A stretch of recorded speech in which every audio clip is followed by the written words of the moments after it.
Bonjour ou bonsoir et bienvenue dans le 7e numéro de notre série sur ma santé mentale, ma priorité. Nous sommes en train d'examiner le deuxième levier, celui du bien-être émotionnel et psychologique.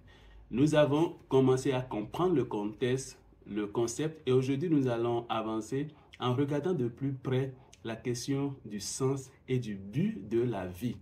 Et pour ce premier d'échange là-dessus, nous allons nous contenter de regarder ce concept sous l'angle de la philosophie de Ikigai.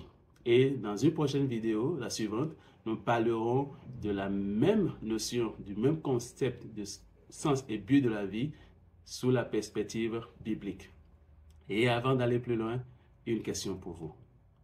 Quand je dis le sens ou le but de ma vie, à votre avis, est-ce que c'est quelque chose qui est inscrit quelque part, qui est quelque part que je dois aller rechercher et retrouver? Ou bien, je peux moi-même donner du sens à ma vie, je peux moi-même choisir le but de ma vie? Je laisse cette question à votre réflexion et si vous voulez, merci de partager avec nous en commentaire votre point de vue. Donc, j'ai dit qu'on va parler du sens et du but de la vie aujourd'hui en regardant à partir du concept Ikigai. Ce concept, comme je l'ai dit, elle est née d'une philosophie japonaise.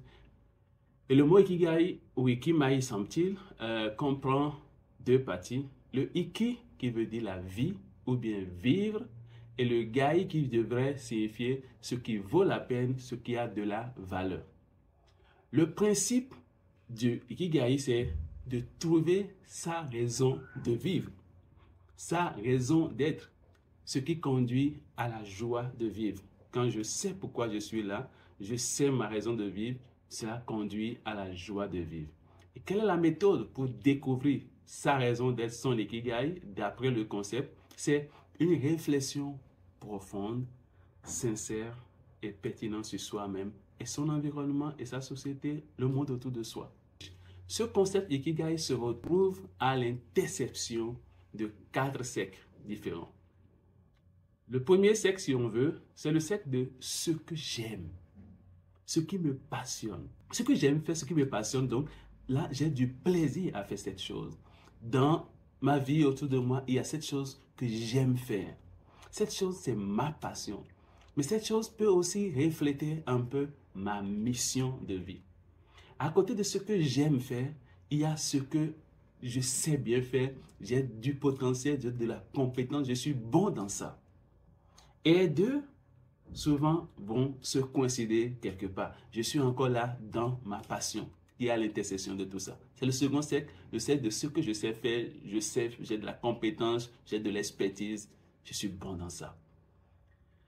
Troisième cercle, c'est le cercle de ce que je peux être payé pour faire.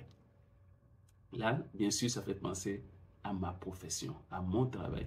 C'est pourquoi les gens peuvent me payer. Et il est possible qu'il y ait que tout ça se croise quelque part. Cette chose que j'aime faire, cette chose que je sais bien faire, et cette chose pour lesquelles les gens veulent me payer. Il y a ma profession et il y a aussi, d'une part, ma vocation parce que, autant j'apporte ces choses, j'aime la faire, mais aussi les gens sont prêts à me payer pour ça. Et le quatrième cercle, c'est le cercle de ce dont le monde a besoin. Je suis là et je vois des besoins auxquels je peux apporter des réponses. Là encore, ça va renvoyer un peu à ma mission, ça va aussi renvoyer à ma vocation. En fin de compte, ce Ikigai, c'est l'intersection de ces 4 cercles. Donc, j'imagine que je suis dans une situation où il y a quelque chose que j'aime faire, j'ai du plaisir à le faire, je suis bon dans ça, je sais le faire. Les gens sont prêts à me payer pour ça. Et je sais qu'en le faisant, je réponds à un besoin autour de moi. Quand quelqu'un se retrouve en train de vivre sa vie dans l'intersection de ces 4 cercles, cette personne est en train de vivre son Ikigai. Ce n'est pas plus compliqué que ça. Qu'est-ce que ça va impliquer? Chacun de nous doit pouvoir faire le point. Et Confucius a fait cette déclaration. Il dit, choisis un travail que tu aimes et tu n'auras pas à travailler un seul jour de ta vie. Qu'est-ce qu'il veut dire? Si ce que tu fais comme travail, c'est quelque chose qui te passionne, que tu aimes, en fait, l'aspect labeur, difficulté qui va avec le travail, l'aspect peine qui va avec le travail, l'aspect je dois faire ça pour m'en sortir, pour vivre, je n'ai pas le choix. Cet aspect-là est mis de côté. Vous faites ce pourquoi vous êtes passionné. Vous faites ce que vous avez envie de faire. Vous faites ce que vous aimez faire. Et grandir dans la vie, justement, aller vers cet ikigai-là, c'est faire en sorte que j'arrive à un moment de ma vie où ce que je fais pour gagner ma vie, en même temps, c'est quelque chose qui me passionne, que j'aime faire. Et Dieu merci, beaucoup de gens le vivent. Ils aiment leur travail, ils aiment ce qu'ils font, ils sont épanouis dans ce qu'ils font, en même temps que cela leur rapporte de l'argent. Mais il est possible qu'à un moment de notre vie aussi, nous n'en soyons pas là. Il est possible qu'à un moment de notre vie, nous choisissons d'aller faire un travail, non pas parce que ça nous passionne outre mesure, mais parce que ça nous permet de gagner notre vie. Il n'y a pas de mal à cela. Ce qui serait important et intéressant, nécessaire, c'est de ne pas se contenter de ce travail-là et sacrifier à jamais cette passion. Parce que là, vous n'entrez pas dans votre ikigai. Par contre, vous pouvez faire ce travail, utiliser ce creuset pour vous préparer à aller vers ces choses que vous savez que je peux la faire avec passion. Donc, le défi ici, c'est quoi? Pendant que vous êtes là, oui, il faut gagner sa vie, mais si ce n'est pas encore cette passion, cet ikigai, il faut continuer à travailler, se planifier, se projeter dans la vie pour qu'au soir de votre vie, vous n'ayez pas à regretter de n'avoir pas fait ces choses-là qui étaient dans votre cœur. Et dans la prochaine vidéo, on va parler de la perspective divine, mais je peux déjà dire ici, justement, cette chose qui est dans votre cœur, c'est exactement ou certainement ce pourquoi Dieu vous a appelé. Et c'est important que pendant qu'on cherche l'argent, on s'assure qu'on travaille vers ce chevauchement entre la chose qui me passionne, la chose que j'aime faire, la chose que je sais faire, la chose pour laquelle les gens me payent, la chose pour laquelle j'apporte une réponse.